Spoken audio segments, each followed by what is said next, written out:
요한복음 1장입니다. 처음 시작하는 말씀인데 제가 일단 봉독해드리고 28절까지 제가 좀 읽고요. 박근영 교님이 또 29절부터 51절까지 봉독해 주시면 감사하겠습니다. 요한복음 1장입니다. 태초에 말씀이 계시니라. 이 말씀이 하나님과 함께 계셨으니 이 말씀은 곧 하나님이시니라. 그가 태초에 하나님과 함께 계셨고 만물이 그로 말미암아 지은 바 되었으니 지은 것이 하나도 그가 없이는 된 것이 없느니라. 그 안에 생명이 있었으니 이 생명은 사람들의 빛이라. 빛이 어둠에 비치되 어둠이 깨닫지 못하더라. 하나님께로부터 보내심을 받은 사람이 있으니 그 사람의 이름은 요한이라. 그가 증언하러 왔으니 곧 빛에 대하여 증언하고 모든 사람이 자기로 말미암아 믿게 하려 함이라. 그는 이 빛이 아니요 이 빛에 대하여 증거하러 온 자라. 참빛 곧 세상에 와서 각 사람에게 비추는 빛이 있었나니 그가 세상에 계셨으며 세상은 그로 말미암아 지은 바 되었으되 세상이 그를 알지 못하였고 자기 땅에 오매 자기 백성이 영접하지 아니하였으나 영접하는 자 곧 그 이름을 믿는 자들에게는 하나님의 자녀가 되는 권세를 주셨으니 이는 혈통으로나 육정으로나 사람의 뜻으로 나지 아니하고 오직 하나님께로부터 난 자들이니라. 말씀이 육신이 되어 우리 가운데 거하심에 우리가 그의 영광을 보니 아버지의 독생자의 영광이요 은혜와 진리가 충만하더라. 요한이 그에 대하여 증언하여 외쳐 이르되 내가 전에 말하기를 내 뒤에 오시는 이가 나보다 앞선 것은 나보다 먼저 계심이라 한 것이 이 사람을 가리킴이라 하니라. 우리가 다 그의 충만한 데서 받으니 은혜 위에 은혜로라. 율법은 모세로 말미암아 주어진 것이요 은혜와 진리는 예수 그리스도로 말미암아 온 것이라. 본래 하나님을 본 사람이 없으되 아버지 품속에 있는 독생하신 하나님이 나타내셨느니라. 유대인들이 예루살렘에서 제사장들과 레위인들을 요한에게 보내어 내가 누구냐 물을 때 요한의 증언이 이러하니라.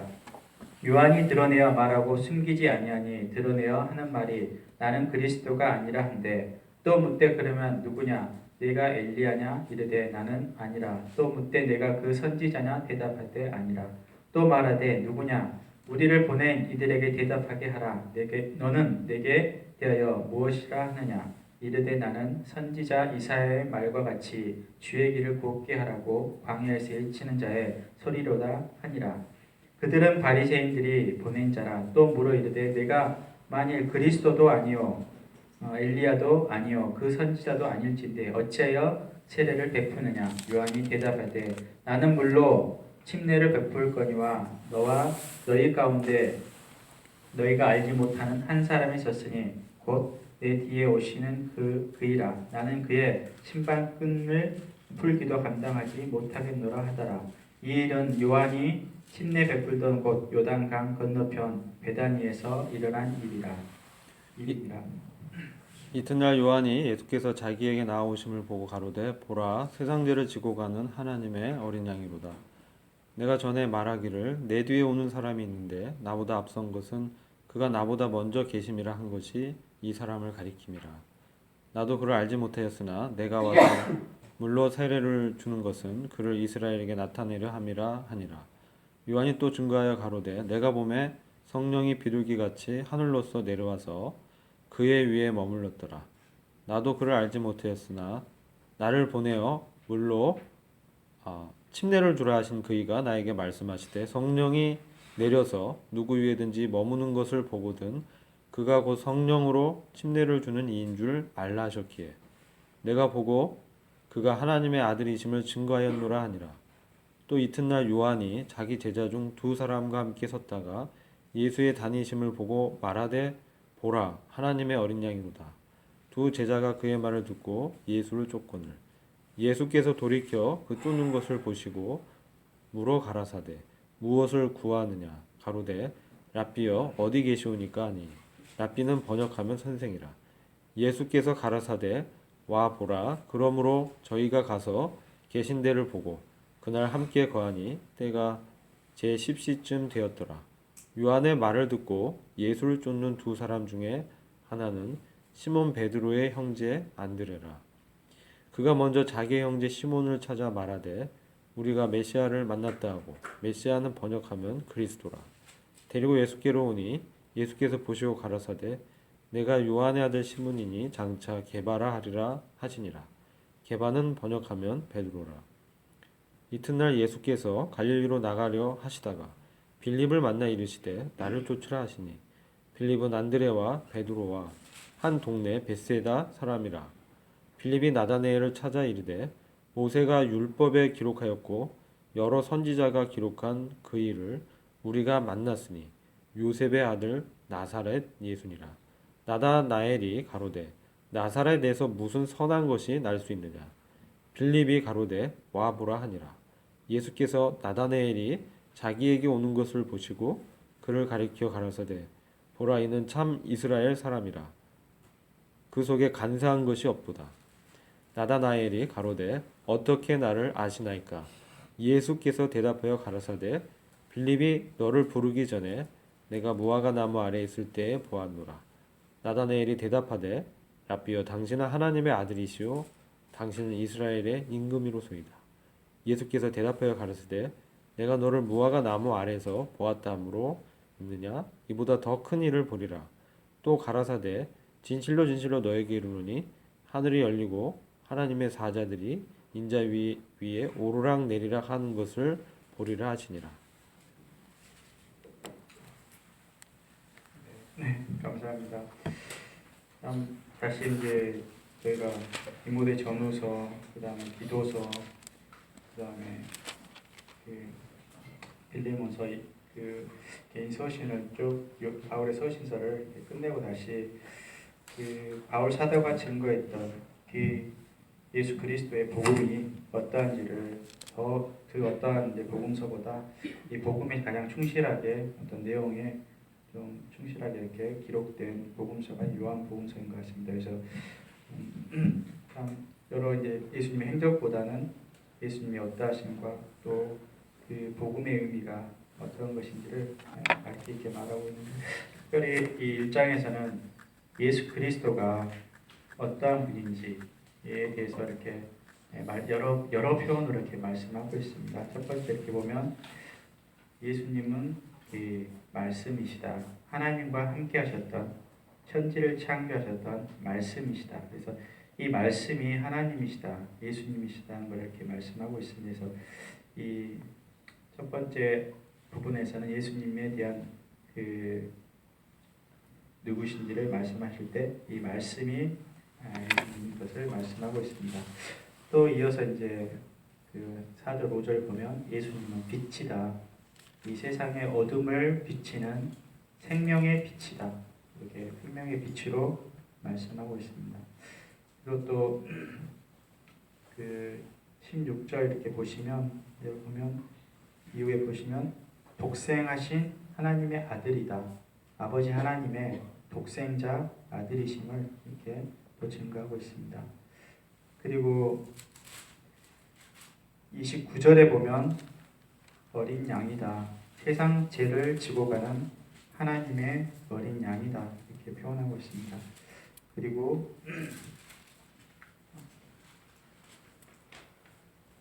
33절에 보면 성령으로 세례를 베푸시는 이시다. 이렇게 말씀하고 있고요. 그 다음에 41절에 보면 메시아, 그리스도다. 이때부터 예수 그리스도, 메시아라고 이렇게 증거하고 있습니다. 그 다음에 49절에 보면 이스라엘의 왕이신 왕이신 분이시로 이렇게 예수 그리스도를 이렇게 말씀하고 있습니다. 이렇게 이 1장에서만 참 이 복음이 특별히 예수 그리스도에 대한 복음인데, 예수 그리스도가 오셔서 이 땅 가운데 그 십자가에 죽으시고 죽으심과 부활을 통해서 우리 가운데 복된 어떤 소식을 증거하셨는데, 그 복음의 그 주체가 예수 그리스도이심을 말씀하시고 있고, 예수 그리스도의 신성과 또 이 여기에 여러 가지 이제 표현으로 볼 때 예수 그리스도가 어떠한 모습으로 인자로 이렇게 오셨는지, 또 세상에 죄를 지고 가는 어린 양으로 오셨다는 것, 그렇게 또 증거하고 있습니다. 그래서 1장 말씀을 쭉 이제 그 어떤 것보다 이렇게 예수 그리스도의 어떠하심을 증거하면서 이 일에 침례 요한의 역할도 예수 그리스도를 이 세상에 나타내기 위해서, 드러내기 위해서 광야에서 외치는 자의 소리다, 이렇게 얘기를 하시면서 주님의 길을 예비하고 주님을 나타내는 그런 사역을 했던 것을 보게 되면서, 특별히 1장에는 이러한 예수 그리스도의 어떠하심을, 또 누구이심을 이렇게 더 각별히 처음 1장 부분이기 때문에 각별히 증거하고 말씀하고 있는 부분입니다. 1장 때 한 주간 이렇게 묵상하시면서 좀 나눴던 묵상되었던 부분들을 이렇게 나누는 시간을 갖도록 하겠습니다.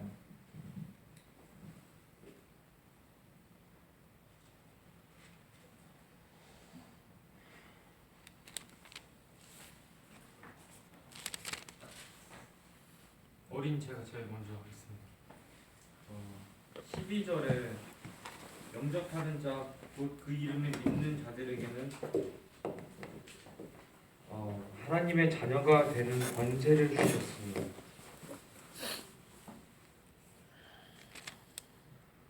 이거 갈라디아서 4장 6절을 같이 잠깐. 4장 6절에 너희가 아들인 고로 하나님이 그 아들의 영을 우리 마음의 가운데 보내서 아바 아버지라 부르게 하셨느니라. 그러므로 내가 이후로는 종이 아니요 아들이니 아들이며 하나님으로 말미암아 유업을 이을 자니라.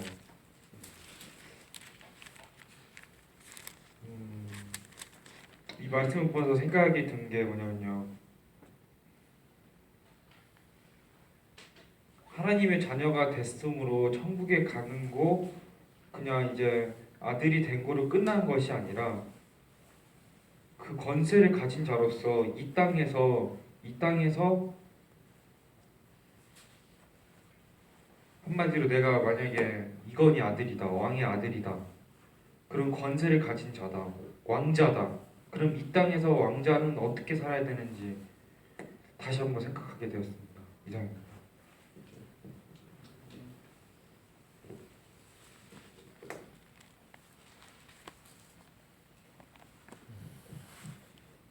예, 저는 이제 개인적으로 이렇게 생각했던 말씀이 그 1절 말씀에 그 말씀이 태초에 계셨다, 이 말씀이 곧 하나님이시다, 1절 부분에 말씀하고 있고, 또 14절에 말씀이 육신이 되어 우리 가운데 거하심에 그 영광을 보니 아버지의 독생자의 영광이 오늘같이 내가 천만하더라. 그래서 예수 그리스도에 대한 그 계시가 특별히 이 말씀으로 얘기하고 있는 것을 다시 한번 주목하게 보게 됐습니다. 그래서 그 우리가 말씀으로 거듭나고, 이 말씀이 그 영의 양식이고 저희의 양식이고, 이 말씀 하나님의 그 예수 그리스도의 몸이 내가 그 너희에게 줄 양식이라고 이렇게 말씀하셨는데, 참 이 말씀이 하나님이신데 저희가 이렇게 말씀을 대하는 저의 어떤 모습을 좀 보게 됐습니다. 그래서 말씀이 하나님이신데 요즘에 말씀이 좀 잘 읽어도 이렇게 감동이 없고 조금 이렇게 좀 건조하게 이렇게 느껴지는 것이 이렇게 비춰지면서, 이 말씀이 제대로 이렇게 저한테 감동이 안 된다면 제가 하나님과 참 가까이 있지 못하다는 이렇게 모습 생각을 좀 하게 됐습니다. 그래서 저희 말씀이 이제 다 대부분 아는 말씀이라고 생각이 되면서 이 말씀에 오는 하나님을 이렇게 그때그때 이렇게 느껴지는 게 아니라 그냥 이렇게 지식적으로 이렇게 알게 되는 그런 하나님의, 지식적으로 이렇게 받아들여지는 제 모습을 보면서 참 다시 한번 이렇게 생각해 보게 되었고, 여기에 이렇게 말씀 보면 말씀이라고 얘기하셨고, 이제 이 말씀이 육신이 되어서 우리 가운데 거했다, 이 세상 가운데 왔다. 그런데 그 그가 이제 10절 보면 그가 세상에 계셨으면 세상은 그로 말미암아 지은 바 되었으되 세상이 그를 알지 못하였다. 또 빛이라고 5절에 말씀인데 5절이 빛이 내 빛이 어둠에 비쳤는데 어둠이 깨닫지 못하더라. 이렇게 그 예수 그리스도가 그 말씀이고 또 빛이신 모습으로 이렇게 이 세상에 함께 하는데 그 함께했던 백성들이 함께했던 사람들이 그 예수 그리스도를 알아보지 못하는 깨닫지 못하는 이제 그런 모습을 이렇게 좀 보게 되면서 우리 가운데 정말 하나님의 임재와 하나님이 안 계시는 것이 아니라 우리가 느껴지지 않을 때는 하나님이 멀리 있는 것처럼 느껴지고 뭐 없다고는 부인할 수 없지만 하나님 왜 이렇게 멀리 느껴질까 이렇게 나하고 이렇게 상관이 없이 있는 것처럼 느껴지지만 그거는 하나님 우리 가운데 없는 것이 아니라 우리가 하나님을 볼 수 있는 하나님을 알 수 있는 그 마음이 어둠이 우리 가운데 들어와 있기 때문에 그 하나님을 인식하지 못하는 상태에 있다는 것을 보게 됩니다. 그 중에 이제 가장 큰 표대가 저는 저한테 이렇게 말씀이었습니다. 말씀이 오늘 보면서 말씀을 대하는데 왜 이렇게 그냥 건조하게 느껴지는지 하나님을 이 말씀을 대하는 것은 하나님을 대하는 건데 이 하나님의 그 영적인 양식과 이 하나님이신데 이 말씀이 살아있고 역사하고 운동력이 있는 그런 말씀인데 이 말씀이 저한테 부딪혀올 때 냉랭하다면 이거는 분명히 문제가 있는 것을 이렇게 보게 됐습니다. 그래서 대부분 이제 그 최근에도 어떤 형제님의 어떤 좀 교제하면서 간증을 듣게 되는데 참 하나님의 말씀이 깨달아졌고 동일하게 이렇게 들었던 말씀이었는데 알았던 말씀인데 그 형제님이 그 말씀이 개인적으로 이렇게 자기에게 부딪혀 왔을 때 정말 그 말씀이 자기에게 역사되는 것. 그러니까 몰라서라기보다는 그 말씀이 그 개인의 어떤 삶과 그런 상황과 마음의 그 상황에서 부딪혀지게 됐을 때 그 말씀 은에서 그가 깨지고 다시 회복되는 것을 경험하게 되면서 참 말씀 자체에 힘과 능력이 있음을 보게 되고 그 말씀을 받아들이는 것은 또 주님의 은혜라는 사실이 이렇게 생각이 됐습니다. 그래서 12절에 보면 영접하는 자에게 하나님의 자녀가 되는 권세를 준다 했는데 이 영접하고 하나님 자녀가 되는 그러한 일이 혈통으로나 육정으로 어떤 우리의 어떤 아버지가 그랬기 때문에 할아버지가 그랬기 때문에 이렇게 그냥 자연스럽게 받아들여지는 것도 아니고 육체의 어떤 예씀도 아니고 사람의 뜻으로도 아니고 오직 하나님께로부터 난 자들이다. 이 부분이 하나님이 이렇게 정말 어둠이 빛이 비쳤을 때 깨닫지 못하고 예수 그리스도가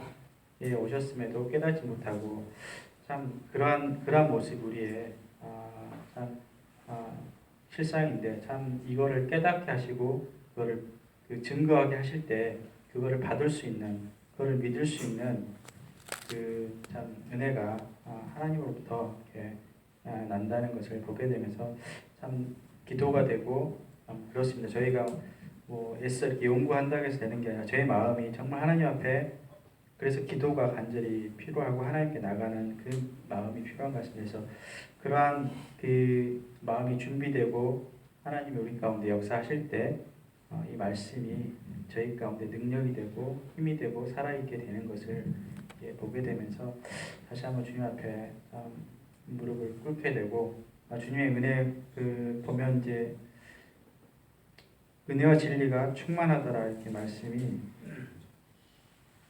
17절에 보면 은혜와 진리는 예수 그리스도로 말미암아 온 것이요 이렇게 말씀하고 우리 16절 우리가 다 그의 충만한 데서 받으니 은혜 위에 은혜로다 이렇게 하면서 참 은혜가 참 하나님께서 우리에게 베푸신 일이 이미 해 놓으신 것도 은혜지만 그 은혜를 깨닫게 하시는 그것을 열어서 저희 마음에 참 묻어나고 이렇게 감춰져 있던 감겨 있던 그 마음을 열어서 우리 가운데 비치시고 알리시는 그 은혜도 참 주님의 은혜임을 이렇게 보게 되면서 다시 한번 저희 모습이 하나님 앞에 나가기도 하나님의 말씀 앞에 또 무릎을 꿇게 되고 하나님의 은혜 어떤 사람의 능력이 아니라 사람의 어떤 지혜가 아니라 이 말씀이 저한테 부딪혀지고 참 역사되고 이게 열어서 이 계시라고 그러는데 하나님의 계시가 저희 가운데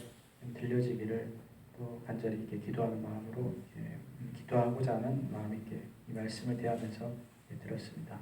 감사합니다.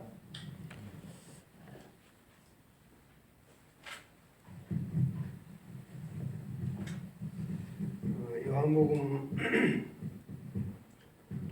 보면서 특히 우리 이제 요한복음은 마태, 마가, 누가복음과는 달리 하나님의 아들 되심을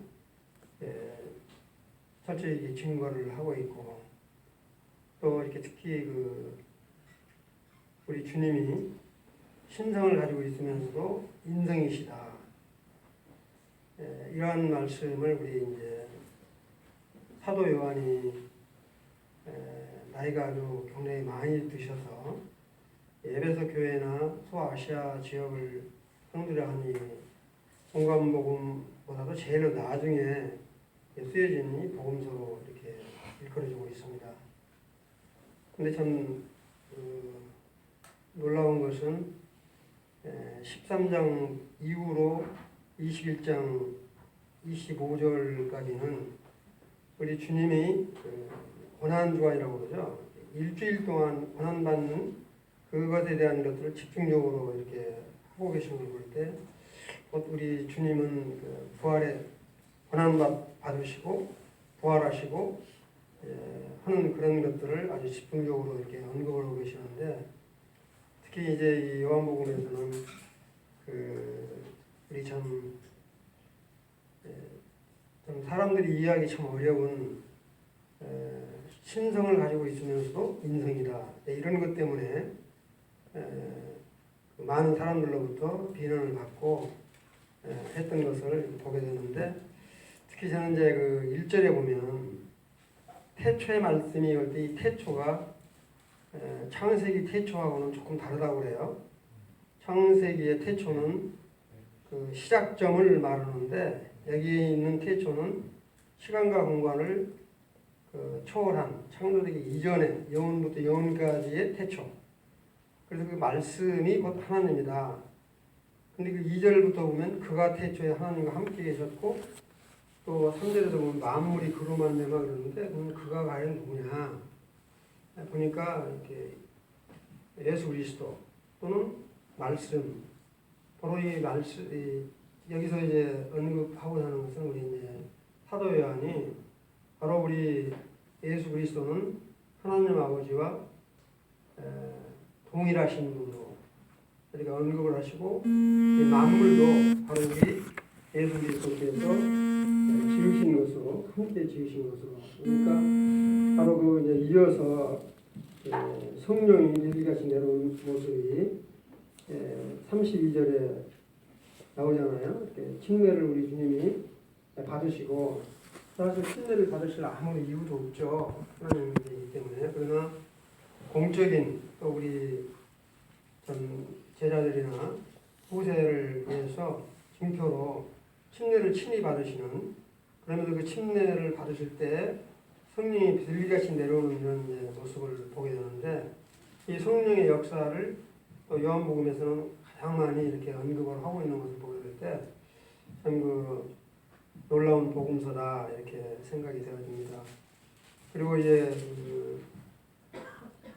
우리 주님을 빛으로 이렇게 비교를 하시면서 정말 빛으로 왔지만 사람들이 하나님을 예수님을 배척하는 그런 일들을 예견을 하고 계시고 18절에 보면 바로 이 하나님 아버지의 아들 되신 인성인 것을 나타내고 있는데 본래 하나님을 본 사람이 없으되 아버지 품속에 있는 독생하신 하나님이 나타나셨느니라.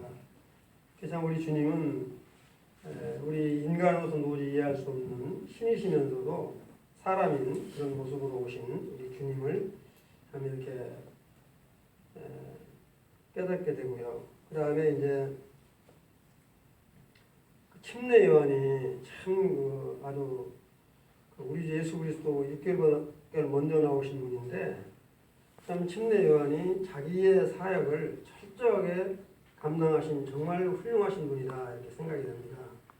참이 혹시 자기 이렇게 그 제사장들이나 이런 사람 레인들이나 이런 사람들이 와서 이야기했을 때 자기가 오히려 이 선지자나 엘리야 이런 메시아라고 이렇게 해도 누가 참 말할 수 없을 터인데 그런 그 겸손함으로 우리 예수 그리스도가 하나님의 아들 되심을 철저하게 증거하는 그 역할을 아주 잘 감당하시는 그런 모습을 보게 됩니다. 이런 걸 보면서 우리가 자기 그 주어지는 직분을 참 하나님 앞에서 잘 감당한다는 것이 얼마나 귀하고 아름다운 것인가. 요한이 이렇게 우리 주 예수 그리스도를 증거하지 못했다면 어떻게 됐을까 이런 생각도 해보게 됩니다. 여기 이제 증거하는 걸 보게 되면 26절을 보면 요한이 뭐라고 말하냐면 물로 침례를 베풀거니와 너희 가운데서 너희가 알지 못하는 한 사람이 있었으니 이건 예수 그리스도를 말하죠. 내 뒤에 오신 그이라 나는 그 신발끈을 풀기도 감당치 못한다. 이렇게 참 자기를 아주 낮추면서 우리 주님을 높이는 이런 이제 모습이 보여야 되는데 그런 이제 침례 요한한테 우리 주님이 오셔서 침례 받기를 자청합니다. 이제 마태복음 같은 데 보면 내가 어떻게 침례를 내가 받아야 되는데 내가 당신을 침례를 줍니까? 그러니까 허락하라. 이렇게 결국에는 우리 주님이 침례를 받게 됩니다. 침례를 받을 때 참 여기 32절에 보면 증언하여 이르되 내가 보면 성령이 비둘기같이 하늘로부터 내려와서 그 위에 머물렀더라. 이거는 정말 중보자로서의 임무를 부여받는 것, 또 메시아로서의 참 자격을 부여받는 공생애를 이렇게 시작하기 전에 이와 같은 침례를 받으심으로 모든 세상 사람들에게 나타날 징표로 충분한 이렇게 중보자로서 또 메시아로서의 임무와 자격을 갖춘 그런 것으로 이렇게 비춰볼 수 있을 것 같아요. 성령이 비둘기같이 이건 이제 비둘기 온유함과 그 같은 어떤 형상을 뭐라고 표현할 수 없지만 이렇게 하늘로부터 친히 내려와서 임하는 이런 모습을 이렇게 보게 됩니다. 그리고 이제 그렇게 우리 주님이 침례를 받으시고 이제 공생하기 바로 때 제자들을 이렇게 이제 얻는 모습을 보게 되는데 참 이건 좀 놀라운 것 같아요. 우리 주님이 친히 이렇게 하나님이시기 때문에 제자를 필요 없이 혼자 그냥 이게 다 하실 수 있을 것으로 생각이 드는데 그냥 뭐 이렇게 하나님이시니까 그냥 공중에서 그냥 모든 사람들 다 죄 없이 할 수도 있고 다 그런 권세도 있으시지만 그렇게 하시지 아니하시고 이 제자들을 이렇게 참 택하시는 모습을 보게 됩니다. 이렇게 하나님으로 오셔서 아들로 오셔서 제일 먼저 자기가 함께 할 수 있는 이 제자들을 이렇게 하는 동역을 참 우리들이 크게 이렇게 보게 됩니다.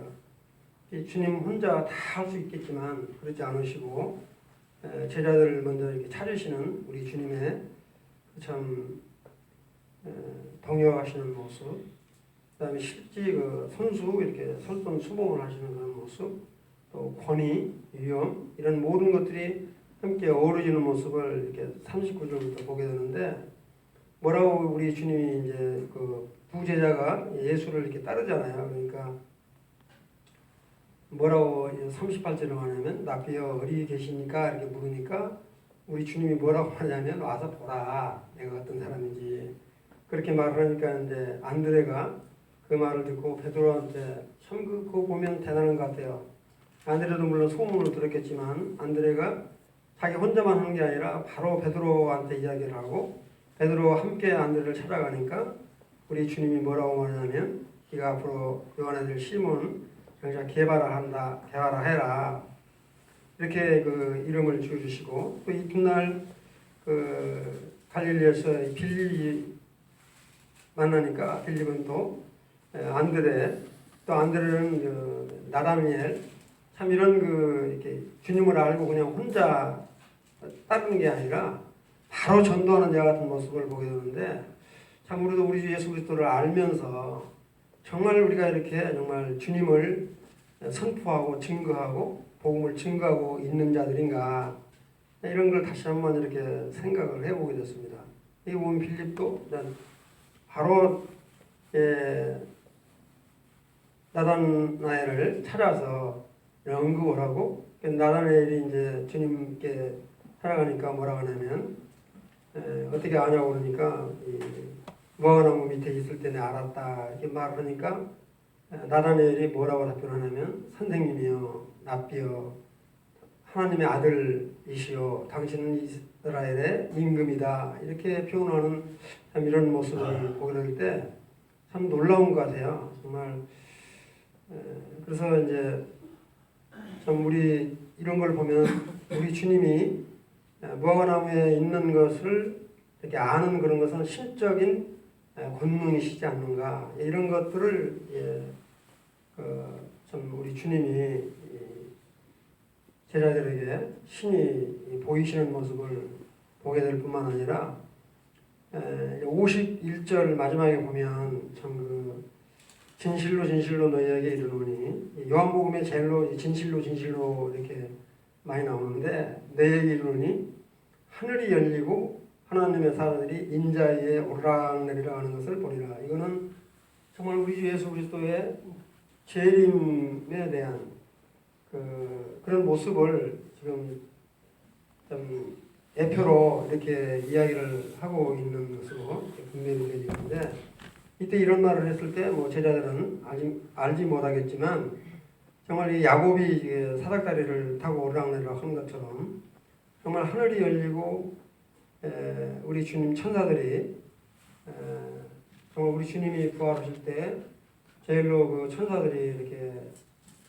옆에 있었잖아요. 그런 것처럼 하나님의 이렇게 위엄이 자기가 친히 뭐라고 말하냐면 인자라 이렇게 표현을 하시고, 그런 것들이 좀 그 위엄이 권위가 나타나는 것을 이렇게 표현하는 모습을 보게 할 때 이 장을 통해서 보면 정말 우리 주님은 인성을 가지고 오신 분일 뿐만 아니라 신성이시면서 인자다, 하나님의 아들 되심을 철저히 증거하고 있고, 하나님의 아들 되심을 자기가 증거하는 게 아니라 침례 요한이 증거함으로 말미암아 공적으로 표명된 그런 사역의 참 길을 놓으신 그런 것으로 이렇게 깨달음이 되었습니다. 그리고 참 우리 빌립이나 나다나엘, 안드레처럼 정말로 우리가 예수 그리스도를 아는 자들로 이처럼 제자들처럼 복음을 전하는, 좀 예수 그리스도를 증거하는 그런 자로 다시 물론 그렇게 지금 하고는 있지만 더 열심을 내서 해야 되지 않나, 이런 생각이 들었습니다. 아닙니다.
준비하라고 했는데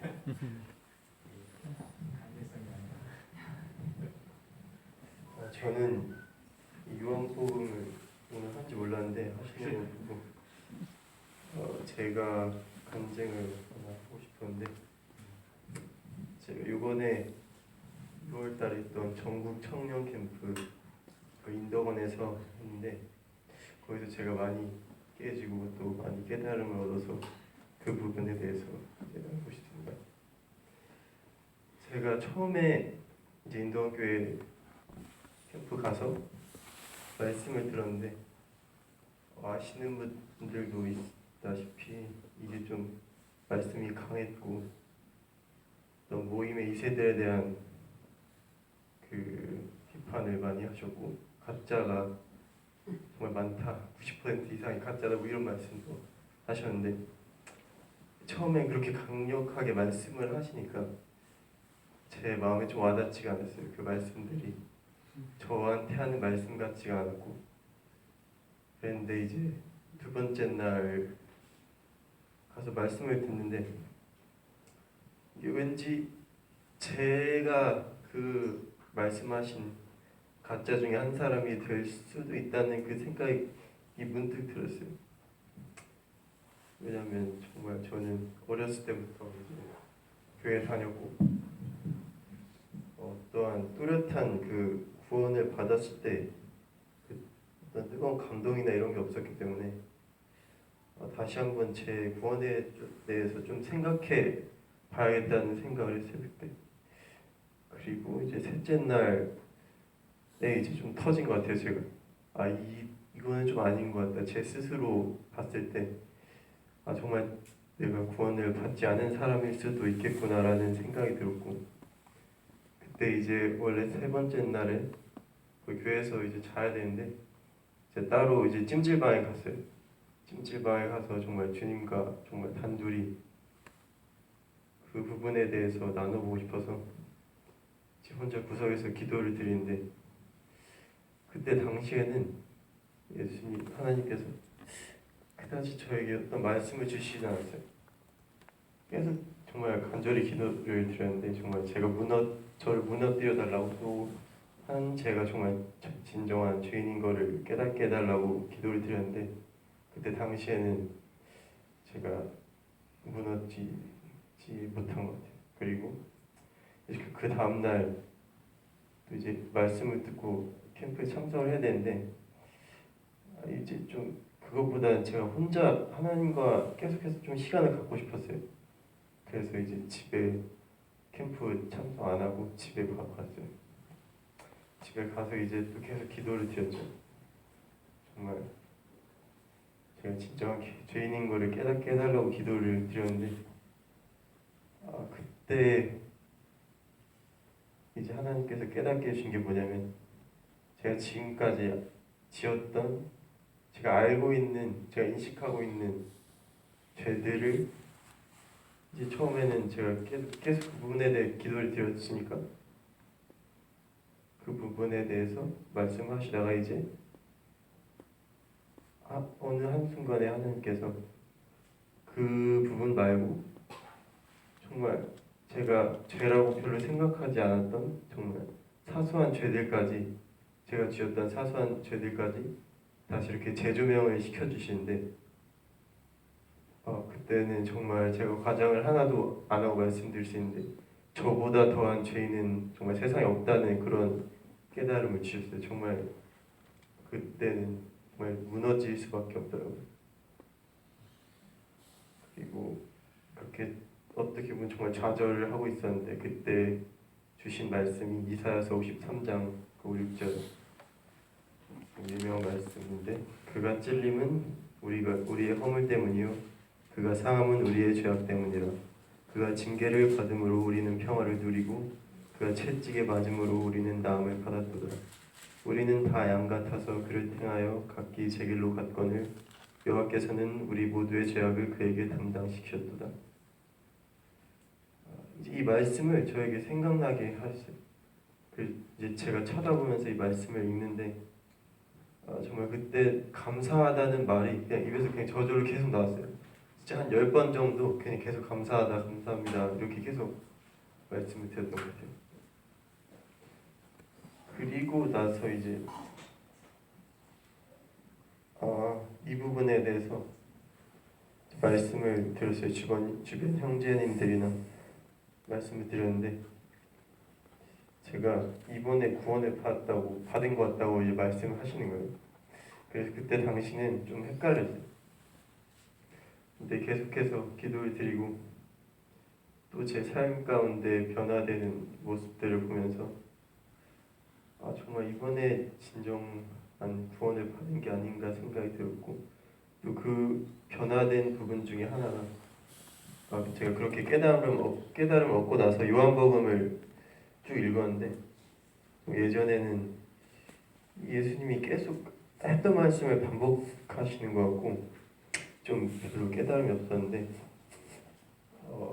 이제 다시 읽어보니까 저 말씀 하나하나가 저에게 말씀하시는 것 같고 또 이제 그 복음의 말씀을 쭉 이제 줄쳐가면서 읽었는데 정말 읽을 때마다 정말 감사하고 정말 주님이 제 삶에 역사하시는 정말 성령님이 제 안에 계시다는 것을 제가 깨달을 수 있는 시간이 계속해서 있었습니다. 네, 이상입니다.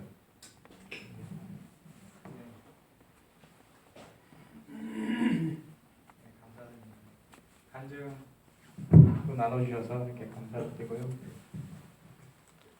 계속 말씀 혹시 간증도 이렇게 나눠주실 분 이렇게 나눠주시면 감사하겠습니다.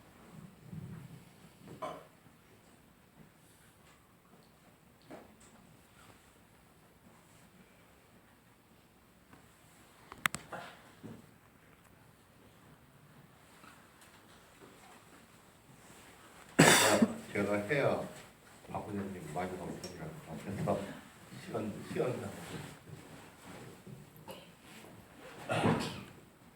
요즘에 저는 이제 에베소서 말씀을 중심해서 읽고 있는데요. 요한복음 이제 오늘 시작인데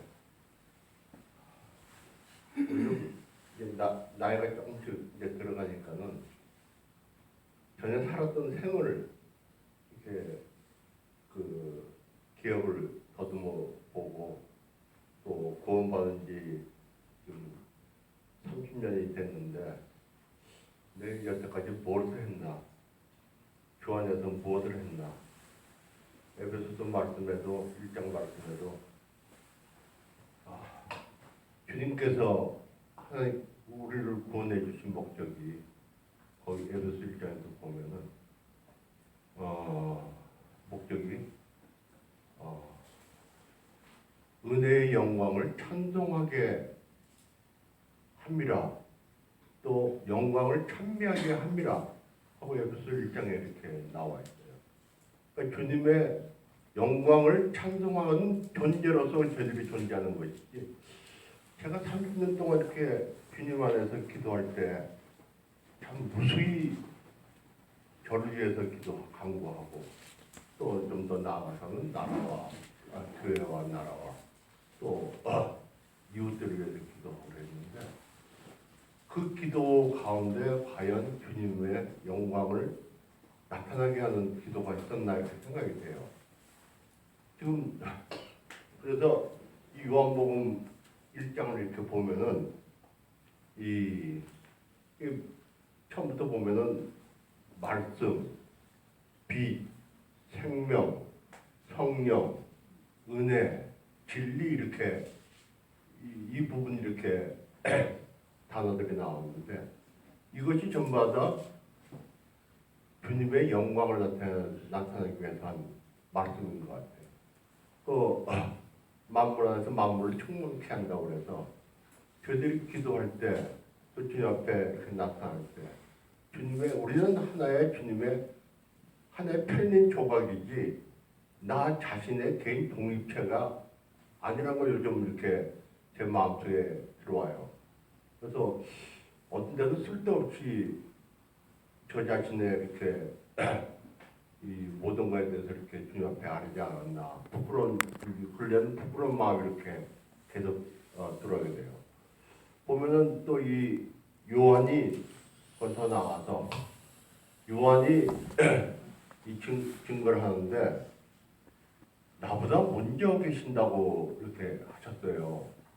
그럼 즉 그분은 예수님을 지칭하는 건데 예수님은 태초부터 계셨죠. 그래서 태초의 말씀, 그러니까 말씀하고 주님하고 동일선상에 계신 거예요. 그래서 말씀이 하나님과 함께 계셨고, 그래서 만물이 그로부터 지은 바 됐고, 그 안에 또 생명이 있고, 이게 쭉쭉쭉 이게 나가는데 또 주님은 빛이에요. 그러니까 빛이 어둠을 비치게 되고, 이 말씀을 볼 때 복합적으로 저희들이 우리 근래 들어서 이 브레드런 모임에, 물론 존 다비 형제는 참 이렇게 훌륭한 형제님인데, 한편적으로 증거하는 그 요즘은 교회 시대, 은혜 시대에서 그 존 다비가 주장하는 세대주의의 6번째 세대로 이렇게 지칭하고 있어요.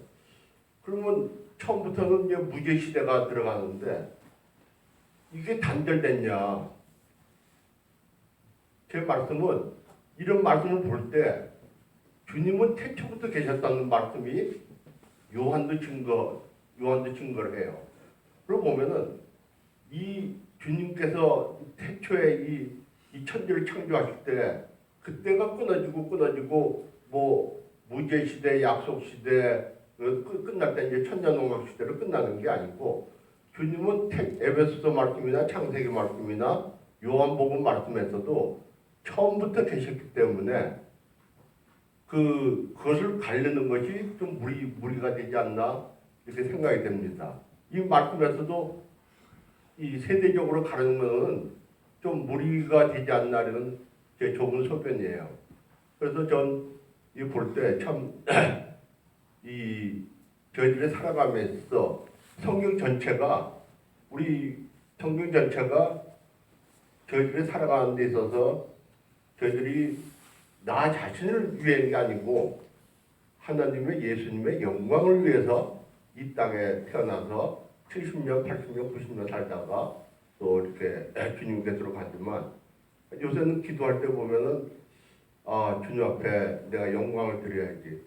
보통 우리들이 흔히 하는 말씀이 주님 앞에 영광 이렇게 하는데, 그 말뜻을 가만히 새겨보면은 진짜 주님 앞에 영광을 드리는 삶을 살고 있냐. 내 인생에 살면서 혹은 내가 부하든지 가난하든지 어렵든지 괴롭든지 할 때도 저를 통해서 주님의 영광이 나타나나, 또 기도할 때도 말씀을 읽을 때도 영광이 나타나나.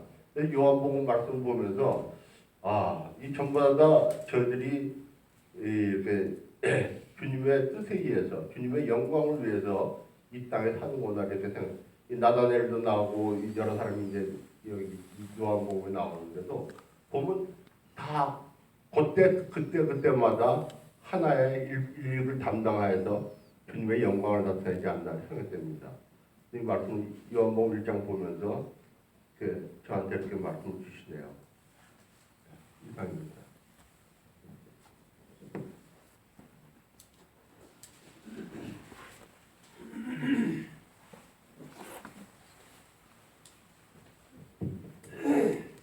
늦게 와서 이렇게 참여하려고 너무 좀 죄송한 마음이 있습니다.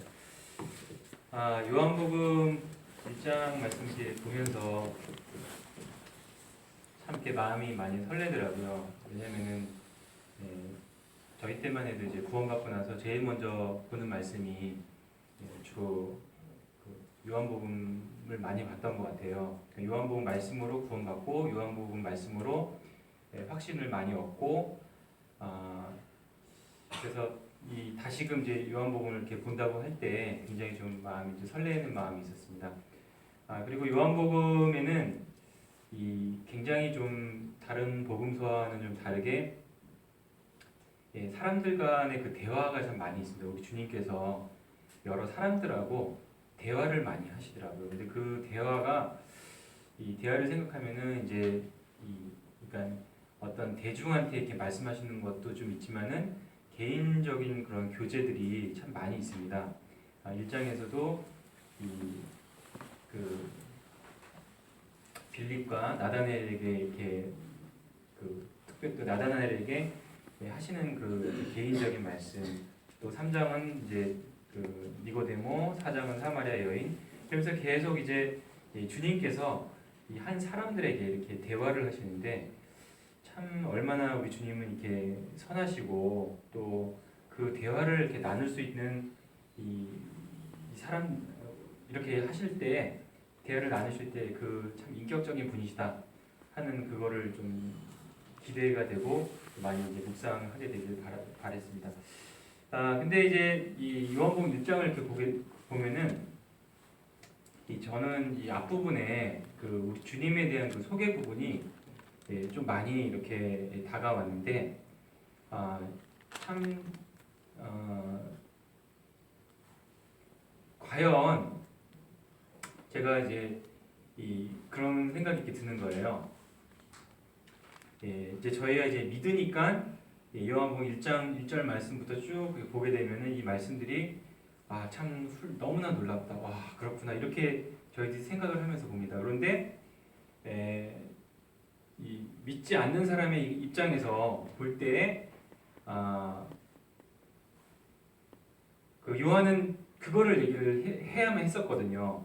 그러니까 요한이 말하고자 했던 게 뭐냐면은 내가 여러분들한테 예수님에 대해서 예수 그리스도에 대해서 얘기를 하고 싶은데 그분이 누구냐면은 결국 그분이 하나님이시다 하는 거를 이제 얘기를 하는 거잖아요. 근데 그것이 과연 만약에 이제 지금 이 세대에 있어서 어떤 사람이 어떤 굉장히 유명한 뭐 국회의원이나 어떤 대통령을 가리켜서 알고 봤더니 그 사람이 하나님이었습니다. 이렇게 얘기한다면은 굉장히 그거는 믿을 수 없는 말이거든요. 믿을 수 없고 받아들일 수 없는 그런 말입니다. 그런데 지금 이 요한이 처음부터 그 얘기를 하고 있습니다. 이 말씀이 계셨고 말씀이 하나님과 계셨고 그가 우주의 창조자시고 그가 결국 하나님이시다 라고 이렇게 지금 증거를 하고 있습니다. 그럴 때 그럴 때 우리가 그 말씀을 이제 믿는 그 입장을 제가 이렇게 생각을 해보는 거예요. 근데 이 요한은 이 3년 동안 주님과 함께 있었습니다. 주님과 함께 있고 그리고 이제 제가 나중에 발견한 게 뭐냐면은 요한복음과 요한일서 말씀이 굉장히 문체가 또는 어떤 주제나 어떤 관점이 굉장히 좀 비슷하다는 걸 좀 많이 느끼게 되더라고요. 근데 요한일서에 보면은 태초부터 있는 생명의 말씀에 관하여는 우리가 들은 바요, 눈으로 본 바요, 자세히 보고 우리 손으로 만진 바라. 이 생명이 나타나신 바 된지라. 이 영원한 생명을 우리가 보았고 증언하여 너에게 전하노니 이는 아버지와 함께 계시다. 우리에게 나타내신 바 된 이시니라. 그래서 참 요한이 이제 얘기하는 것은 내가 봤다. 내가 증인이고 내가 만져봤고 내가 보았다. 그래서 내가 그 보고 받은 만져보고 경험했던 이 사람이 하나님이셨다. 그리고 또 성령님으로 말미암아 많은 그 계시를 통해서 더 많은 말씀을 이렇게 기록했다는 생각이 들더라고요.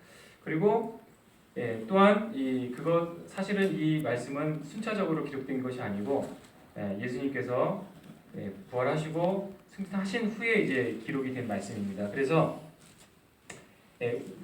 이미 사도 요한은 우리 주님께서 부활하신 것까지도 보았을 것이고 잘 모르겠습니다만 그 계시록의 그 주님을 또 보고서 또 이렇게 썼는지는 제가 잘 모르겠습니다. 그렇지만은 그의 증거가 또 이 요한복음 1장에 나와 있는 이 사도 요한의 증거는 그가 정말 경험을 하고 그냥 그 머릿속으로만 이렇게 들어서 계시를 받은 이것이 아니라 그가 참으로 주님과 함께 있었고 또 주님을 경험했을 때 그 내용들을 이렇게 적은 것이다. 뭐 이렇게 이제 생각이 들더라고요. 그리고 이것을 위해서 이 진리를 위해서 사도 요한은 자기의 목숨과 어떤 그 핍박과 어떤 고난과 이것도 다 감당할 수밖에 없고 감당하게 되는 그 증거다라는 이 생각이 들더라고요. 그래서 이후에 또 세례 요한의 증거도 나오고 결국은 이제 우리 주님께서 스스로 증거를 하시는 부분이 또 2장하고도 이렇게 나와 있습니다. 그런 부분들이 생각이 들고 이제 마지막으로 51절에 보시면은 진실로 진실로 너에게 이르노니 하늘이 열리고 하나님의 사자들이 인자 위에 오르락내리락 하는 것을 보리라 하시니라 이렇게 우리 주님께서 말씀하셨는데 이게 그 공간적으로 인자 위에 오르락내리락 하려면은 우리 주님이 크시든지 천사가 조그맣든지 해야 되는 문제인 것 같습니다. 정말 뭐 천사가 아주 뭐 조그만 뭐 참새만 하면 오르락내리락 할 수 있겠지만 우리가 그렇지는 않을 거라고 생각이 되는데 그렇다면은 51절에 나와 있는 우리 주님의 모습은 굉장히 크신 분이시겠구나. 굉장히 크신 분이시기 때문에 이 인자 위에 오르락내리락 이렇게 하게 되는데 그 부분은 계시록에 보면은 계시록 10장 1절에 하늘에서 내려오는 큰 천사가 있습니다. 그래서 그 예전에 이제 어느 분이 이제 해석을 해주신 것이 그 굉장히 그 영광이 있는 이 천사의 모습이 바로 우리 주님의 모습이 아니었는가 뭐 이렇게 이제 분별한 것을 제가 이제 본 적이 있는데 그래서 정말 크신 우리 주님 또 하나님을 나타내 보이신 분, 하나님을 보신 분, 또 그 하나님 마음 가운데서 그 은혜와 그 진리가 충만하신 그 영광을 사도 요한이 보고서 이렇게 우리에게 증거를 했구나 하는 이것을 묵상하게 됐습니다. 이상입니다.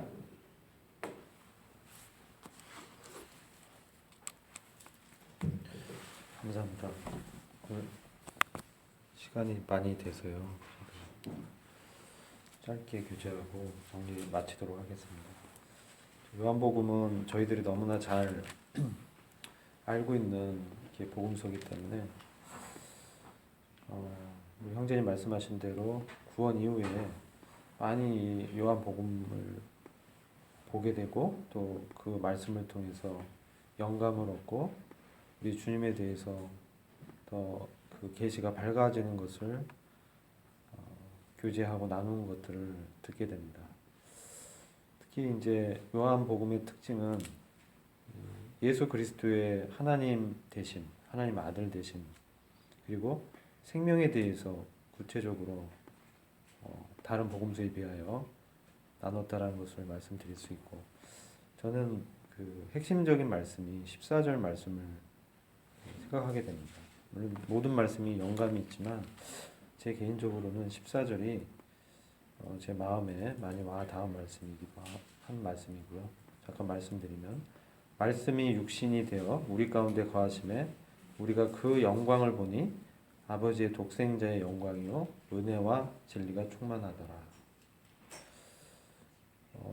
어떻게 말씀이 육신이 될 수 있을까? 이것은 성육신의 신비이기 때문에 저희의 머리로는 이해하기가 어려운 말씀이지만 믿음의 눈으로 그것을 바라봤을 때 저희 안에 계신 성령께서 그 말씀에 대해서 우리가 보지는 못했지만 그 증거들과 계시를 통해서 깨달음을 얻게 되는 것 같습니다. 말씀이 육신이 되어서 주님께서 그 말씀을 살아내는 것을 보게 되고요. 말씀을 살아내는 그것이 참으로 영광의 모습을 보게 된다는 것으로 저는 해석하게 되었습니다. 우리가 하나님의 말씀을 안다고 하지만 그것이 내 몸에 정말 익숙해져 가지고 그 말씀대로 살아가고 있는가? 근데 우리 주님께서는 정말 그렇게 살아가신 분이라는 것을 말씀해 주고 있습니다. 말씀이 육신이 됐다. 그러니까 저희도 주님을 쫓고 주님을 닮고자 주님을 바라보는데 결국은 그 주님의 말씀이 우리의 이 썩어질 육체 가운데 주님의 생명으로 나타나게 되죠. 그래서 그 말씀에 이 복종하게 되는 것을 말씀한다고 봅니다. 하나님께 복종하는 이 모습이 영광이 되었다는 거죠. 우리 주님의 모습을 봤을 때 그분께서 하나님이시지만 동등됨을 취할 것으로 여기지 아니하시고 온전히 아버지께 순종하기를 죽기까지 순종하셨다. 그것이 영광이라는 겁니다. 근데 그것은 말씀 자체가 육신이 돼서 그 말씀을 살아낸 것이죠. 그러니까 저희도 사실 이 땅 가운데 주님을 알게 되고, 그러니까 구원에 관한 부분을 아까 어떤 형제님께서 말씀해 주셨는데, 이제 구원이 처음에 우리가 모든 것을 다 그 성장한 어떤 어른처럼 모든 것을 다 구원받았다고 해서 우리가 다 살아낼 수는 없는 것 같아요. 근데 우리 안에 심겨진 이 말씀이 생명으로 역사돼서 우리가 영적으로 자라가는 것을 보게 됩니다. 그래서 우리가 받은 이 생명의 말씀이 우리 안에서 이 역사되고 또 그 말씀에 이 순종하게 되는 이것이 말씀이 육신이 된 것으로 보게 됩니다.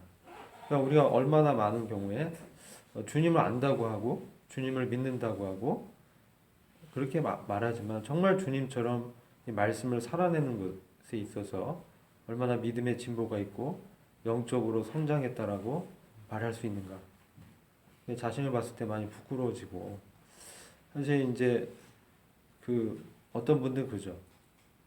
그 입술만 구원받았다고 많이들 말씀합니다. 그런데 우리 주님은 전 인격적으로 그분이 하나님 아버지께 전적으로 복종한 것을 이렇게 보여주시거든요.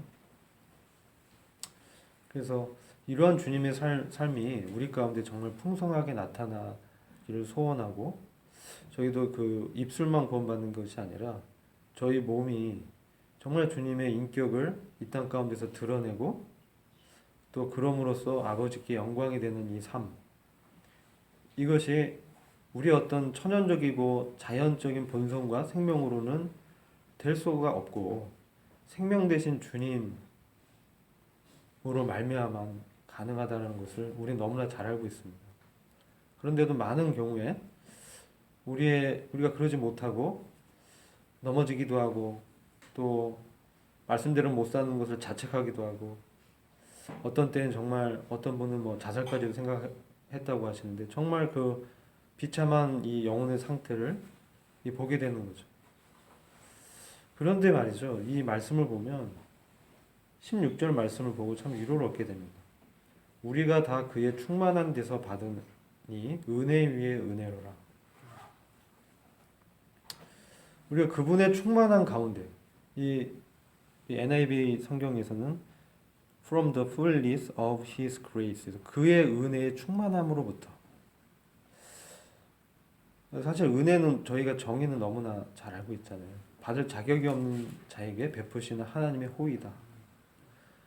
하나님께서는 정말 얼마나 은혜로운지 그분의 은혜가 꽉 차서 저희가 때로 이렇게 좌절하고 넘어지고 우리의 연약함을 비참하게 생각하고 정말 내가 왜 이와 같이 사는가 좌절할 때 주님이 얼마나 놀라우신 분인지를 비춰주시는 것을 보게 됩니다.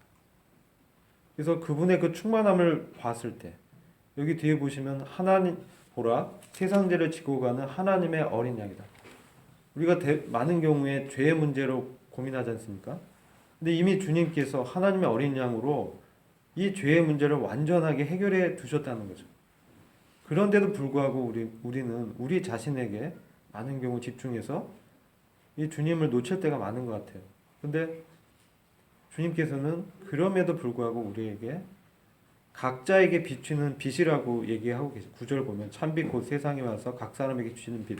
각자에게, 각 사람에게 그 사람이 어떤 형편인지 주님 잘 아시기 때문에 우리가 삶 가운데서 이 주님의 은혜 위에 은혜를 경험하게 하심으로 우리가 그 안에서 위로를 얻고 주님의 은혜를 생각하게 되면 얼마나 놀라운지 모르겠어요.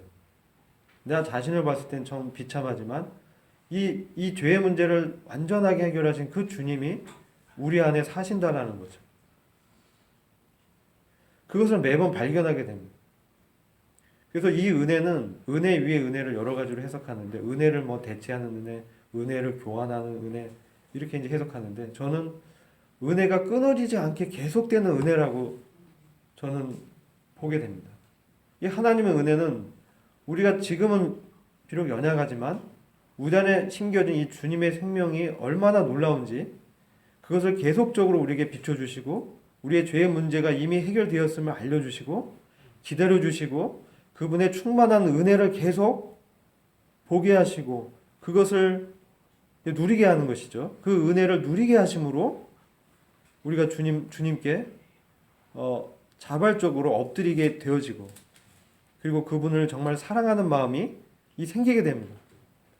그래서 그럴수록 사도 바울을 보면 그가 신앙의 연수가 오래될수록 그가 자신의 죄인됨을 보는 그 관점이 더 깊어집니다.